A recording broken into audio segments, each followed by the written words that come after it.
Last year, for the first time, my 6-year-old twin boys were separated in school into different classes. And so one night, while tucking them into bed, I explained to them the rules of recess. I told them that although they wouldn't see each other in class, they would have recess together. And so if either one of them would ever see the other one getting bullied or picked on or in a fight, the other one would have to immediately jump in to protect his brother. That way, any potential bully in the schoolyard would know. You start up with one Rothenberg twin, you're starting up with both of them.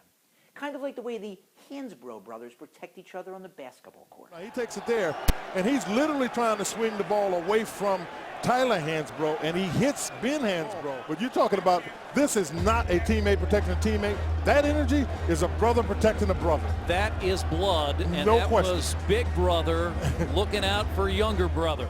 So after explaining to my twins the rules of recess, I sent them to their neutral corners, to their respective beds on either side of the room. And then while saying goodnight to one of them, I started wrestling with him a little bit. And the next thing I knew, the other one must have climbed from his bed onto the night table and then leaped in the air and landed on my head.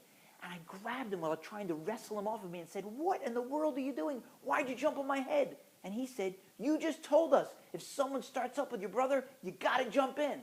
I said, "You know what? You're right." So why am I telling you this story? Because I think it may hold the key to understanding one of the most important scenes in this week's Torah portion. We all know the story of Moses, Moshe. When he's a little baby, his mother kisses him goodbye, places him in a little basket, and puts him in the Nile, expecting to never see him again. But Pharaoh's daughter saves him, takes him out of the basket, and brings him up in the palace. He grows up and becomes the overseer of Pharaoh's palace, until the one fateful day that changes his life, when he sees the Egyptian taskmaster beating a Jew, and he makes his decision. He kills the taskmaster. Pharaoh finds out and wants to kill him, so Moshe is forced to flee as a fugitive. 60 years later, he comes back to Egypt.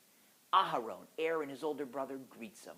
And they go back and they summon all the elders of the Jews, and then the rest of the Jewish people. And Aharon, Moshe's spokesperson, tells the assembled crowd about everything that's happened to Moshe and does some signs for them.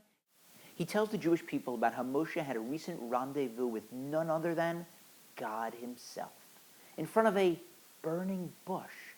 And God told Moshe that it was time to return to Egypt to lead his people out of slavery. Now at this point, you would have expected the Jewish people to say to Aharon, "Please, could you find out what exactly your younger brother has been smoking, and maybe find out where we can get some?" But instead, the Torah tells us that they believed. They believed how Moshe had met God and that he was going to lead them out of slavery and to the promised land. So why were they willing to believe what would have otherwise seemed like such a preposterous tall tale? The commentators offer several explanations, but I heard one that I found to be particularly compelling.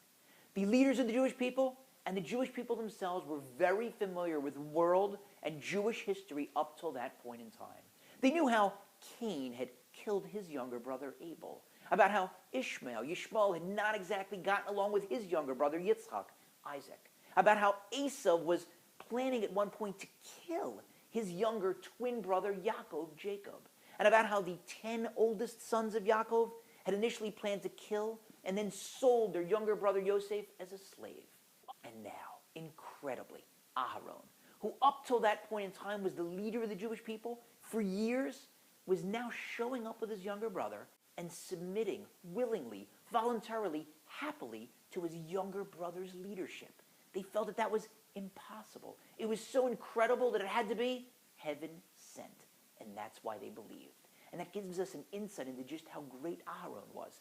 Even Moshe wasn't willing to take over the reins of leadership. He kept arguing with God. His final argument was, "No, send who you usually send." And God said, "No, I'm not going to send Aaron. I know you're worried Aaron's going to be jealous. He won't be. He'll be happy when he sees you." And the Torah records that Aaron was happy, genuinely happy, happy in his heart when he saw Moshe and when he gave over the leadership role to his younger brother. He realized that I had my stint as a leader, and now it's time for my younger brother. And that's how we all have to act.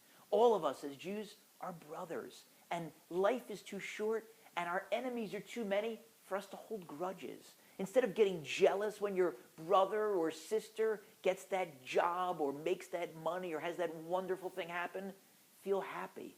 Feel as if it's your own occasion. Don't be jealous, be thrilled for them.